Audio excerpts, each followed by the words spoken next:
The K-Jazz Show, Sundays on Kofifi FM 97.2. Welcome back. It is the third hour and the final hour of the K-Jazz Show. And music led us here. You know, we traveled to France by the way of Guadeloupe, and we found Arnaud Dolmen. He is a drummer, composer, producer, and one of the most acclaimed artists on the jazz scene. Of course, his distinctions include revelations at the Victoires du Jazz, finalist of the Django Reinhardt Prize in 2023, French Musician of the Year. He's also one of the top 3 best drummers of the year, voted by Jazz Magazine and Jazz News. Of course, Arnaud is taking the rhythms and musical traditions of his native Guadeloupe, the French Caribbean island, in decidedly new directions. He stops by this afternoon and we talk to him on his way to the next adventure. Kofifi FM, please help me welcome Arnaud Dolmen.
Welcome to the K-Jazz Show. Yes, thank you for your introduction. It's very, very wonderful. Thank you for joining us. Hi, everybody. Hello. I think this is probably going to be one of the most unique conversations, that is happening on the radio this Sunday. We are joined by Anik Benjamin, who will be our translator as well, for our fellowship with Arnaud. Once again, both of you, welcome. Now, Arnaud, let's begin here. You were born in Guadeloupe. That was in, I think, 38 years ago, right? And moved to France. Let's go back to the days of Guadeloupe and how you found your voice in the drum. Alors, petite rectification. It's not exactly that. Alors, moi, je suis né à Bar-le-Duc. I was born in France. In Bar-le-Duc. Parce que mes parents mon père était militaire de carrière. Because my parent and my father was in the military, in the army. Et ma mère a commencé sa carrière de secrétaire dans une assurance en France. Okay, and my mother started working as an insurance company secretary in France. So I was born in France. And then? Et après, et on a déménagé, mes parents ont été mutés en Guadeloupe. Then they moved to Guadeloupe. Voilà. They moved to Guadeloupe. Et j'ai grandi en Guadeloupe. Je suis arrivé à l'âge de 4 ans et demi. I was 4 years and a half when I arrived in Guadeloupe, and I grew up in Guadeloupe. Voilà. Et donc du coup, toute la culture guadeloupéenne. De toute façon, mes parents sont tous les deux guadeloupéens, donc j'ai toujours eu cette culture guadeloupéenne. Both my parents are Guadeloupean, so I always was immersed in Guadeloupean culture. Et du coup, j'ai grandi en Guadeloupe. J'ai commencé à faire de la musique. Alors, j'ai commencé en France très tôt, donc à l'âge de 2-3 ans. In fact, when I was 2 or 3 years old, I started already playing music. Mais quand je suis arrivé en Guadeloupe, j'ai eu la chance d'intégrer l'école de Monsieur Georges Troupé, qui était une école spécialisée autour de la musique guadeloupéenne, autour du gros cas. And when I reached Guadeloupe, I was so lucky because I was registered in a Gwoka, a famous school at the time that was managed by George Troupé, a famous Gwoka drummer and musician. Et après, quand j'ai eu mon baccalauréat, and after I got my high school degree, j'ai fait mes études supérieures à Toulouse, en France. I went to study in university in Toulouse, in France. Voilà, donc, alors, pour la sécurité, j'ai commencé par faire des études de comptabilité. For safety reasons, you know, to please my parents, I started studying accounting. Et en parallèle, j'ai intégré l'école Dante Agostini à Toulouse, une école spécialisée sur la batterie. But in parallel, I also joined the Anta Agostina Battery School or Drumming School. Et la musique a pris vraiment un pas immense dans ma vie. And music took over.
You are known to fuse, mix together, you know, the rich Gwoka music of the island with intelligent jazz improvisation. Let's talk a little bit more about the sound. Alors, oui, donc dans l'école de Georges Troupé, là où j'ai commencé, school, the first school where I started learning drumming with George Troupé, on a vraiment étudié la musique Gwoka dans son ensemble. we really had a thorough study of Gwoka, whatever it was, in all details. Voilà, c'est-à-dire de la musique traditionnelle en étudiant les chants de veillée, les chants de Gwoka traditionnels, en allant après sur le Gwoka moderne initié à la base par Gérard Loquel, et après avec tous les courants de Gwoka qu'il y a eu après, quoi, entre les groupes comme Horizon, des groupes comme Guacassonné, voilà, des groupes, des musiciens. On a étudié des musiciens comme Christian Laviso, vraiment des personnes qui ont fait un travail spécifique sur le Gwoka. So you need to understand that while I was at Georges Troupé schools, we really covered everything. We covered traditional Gwoka and traditional singing, rhythm, and traditional morning songs and wakes. And then we moved to modern Gwoka, what we call Gwoka modern. That was initiated by Gérard Loquel, and who wrote a treaty on this actually. And then we moved to the Gwoka jazz variations with people like Horizon, Laviso, and other people, Takuta, and so on and so forth. Et, Yeah. et en parallèle, Georges Troupé était quelqu'un de très très ouvert sur plein de styles de musique, et on a étudié aussi la musique jazz, la musique caribéenne aussi dans son ensemble, et un peu de musique classique. Okay, and don't forget that in parallel, Georges Troupé as a character was extremely open to culture and to music and various styles. So he had us learn about jazz, the whole variety of jazz, then all Caribbean music and all classical music too. We studied everything. Kofifi FM, we're spending time in the company of French drummer Arnaud Dolmen this Sunday, listening closer to his music that is a fusion of Gwoka and jazz improvisation. Now, Arnaud, you've collaborated with many renowned musicians such as Alfredo Rodriguez and many others. How have these collaborations maybe influenced your musical growth? Alors, je pense que, bon, déjà, le fait d'avoir été vraiment bercé et avoir pris conscience très tôt la force de notre musique Gwoka en Guadeloupe. Donc, ça, le fait d'avoir ce background, ça m'a beaucoup servi. Et du coup, ça m'a permis aussi d'aller du coup vers les autres en étant curieux, en fait. Curieux. Et maintenant, je vis à Paris depuis quelques années maintenant. Et comme j'aime dire, à Paris, on voyage tout en restant à Paris parce que c'est tellement cosmopolite et il y a tellement de bons musiciens venus d'horizons différents. Donc voilà, c'est grâce à tout ça que mon jeu se nourrit en fait. You need to know that because of the fact that I was well anchored in Gwoka music and the music of it and how it works and so on, I had that solid foundation. Yes. And that enables me to kind of open and being curious to what the others had to offer compared to what was mine already. Yeah. And you need to know also that for the past few years I've been living in Paris, and you know Paris is something else because it's so cosmopolitan. And I like to say that while staying in Paris, you can travel the world. And having so many musicians around me, coming from abroad and other circles and so on, fed my music and fed me as a character musician. Fascinating. You know, I'm often curious about the process of creating by artists. What inspires you, you know, when you create new music and maybe even when you are improvising? Alors, mon processus de composition, il y a différentes manières en fait. Hein. Déjà, there are various processes for creation in me. Déjà, tout simplement, en étant, par exemple, dans le métro, dans la vie courante, j'ai souvent, maintenant tous les portables ont des dictaphones, donc il y a beaucoup de mélodies qui me viennent comme ça, et je chante mes mélodies, je les enregistre, ça fait des petits bouts, et après, je rentre chez moi et je les arrange ou je modifie. Donc ça, c'est une des manières. The first easy and usual process that I have is, for example, being just in the underground in Paris. You know, I'm there, I have my cellular phone with a recording facility, and suddenly I feel the melody come in. So I start singing, I record it, and then I have bits and pieces each time it comes. Then when I reach home, I arrange and do the composition and rearrangement. That's one way, one process. Par exemple, quand je travaille des concepts sur mon instrument, qui est la batterie, et bien quelquefois je trouve des grooves comme ça, Et sur ces grooves, eh bien, je crée un morceau dessus. Ça, c'est notre manière. Il faut savoir que depuis quelque temps, je travaille le piano classique. Je prends des cours de piano classique pour l'harmonie, pour les mélodies aussi. Donc ça aussi, ça m'inspire énormément pour créer. Et aussi les sujets, les sujets politiques, les sujets de faits de société, ça m'inspire énormément pour... voilà, moi je suis fan aussi de sport en général. J'aime le foot, j'aime la boxe, par exemple. Et tout ça peut m'inspirer, en fait. Bon, j'ai été un peu long. Okay, I was kind of long, but basically, you know, I wanted to tell you that sometimes, you know, I have when I'm working on a concept, finding new concepts for my instrument, drumming. Yes. Suddenly there's a groove that comes, and from that groove, I just started developing it and creating. That's a second way of doing it. Third, you know that I've been learning the piano, classical piano now for quite a while. And really, it gives me a better tackling of harmony and melody. And from that, also, I get a lot of inspiration to create. And don't forget that politics, social events, sport, football, boxing, which are my favorite, are also sources of inspiration for me because I'm very much involved in the circumstances, my environment.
Fascinating conversation here this Sunday, of course, with our wonderful translator, Anik. We're chatting to Arnaud rather. And, you have three projects. Tombe Leve, that was in 2017. Adjusting followed in 2022. And now the latest in 2024, Leno.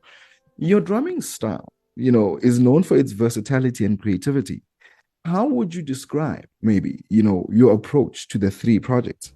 What was so different about the three projects? Alors, mon premier projet, Tomber Lévé, c'est un projet... The first one was Tomber Lévé. Comme une présentation de qui je suis. It's just an outline or basic presentation of who I am.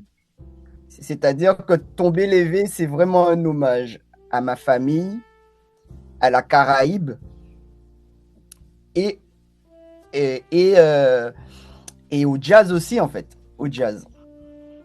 Okay, because Tombe Lévé, the first project, really is a true tribute to who I am, my family, the Caribbean, and jazz.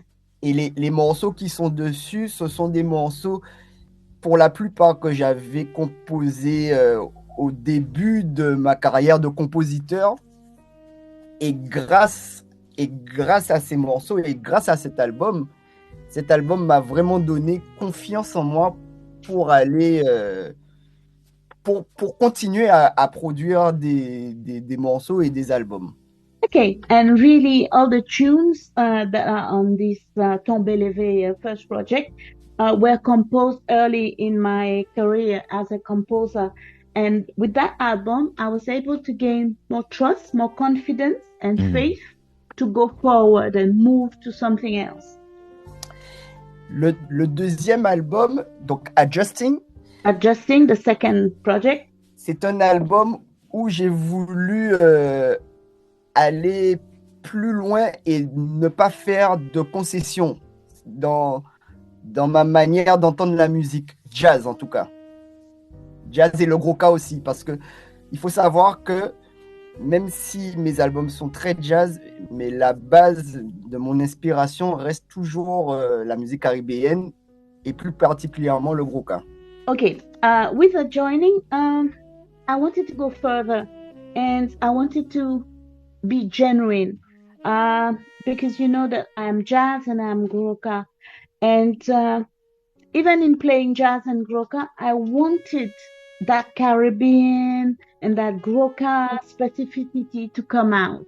Voilà. Et Adjusting, pourquoi? Parce qu'en fait, cet album a été créé juste avant la période Covid. Et pendant la période Covid, j'ai commencé vraiment à créer cet album.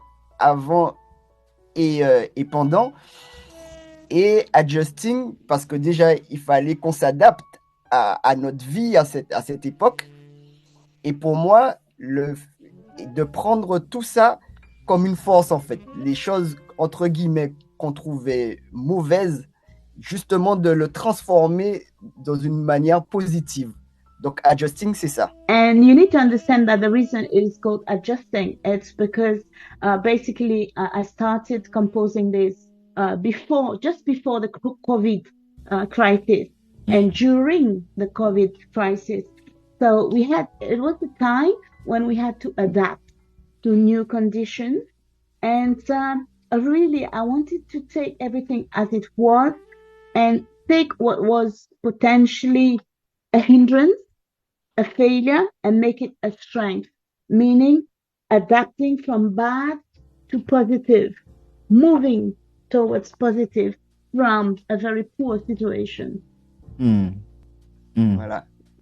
Et Leno, vraiment, c'est un album vraiment en commun avec Leonardo Montana, qui d'ailleurs a joué sur... Leno, oui.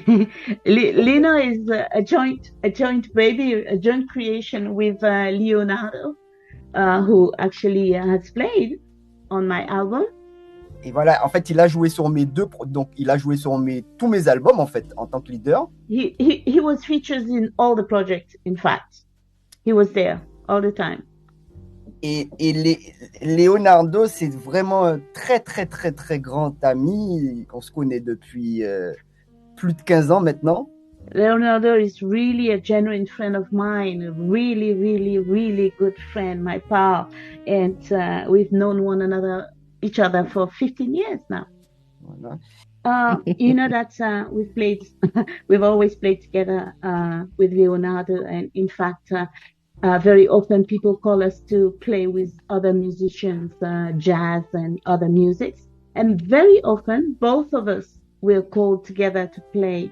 And the reason why I like playing with Leonardo is that we can identify with one another in the mindset, in our mindset. We have that joint mindset. We're very curious, we're passionate about music, discovering, moving forward.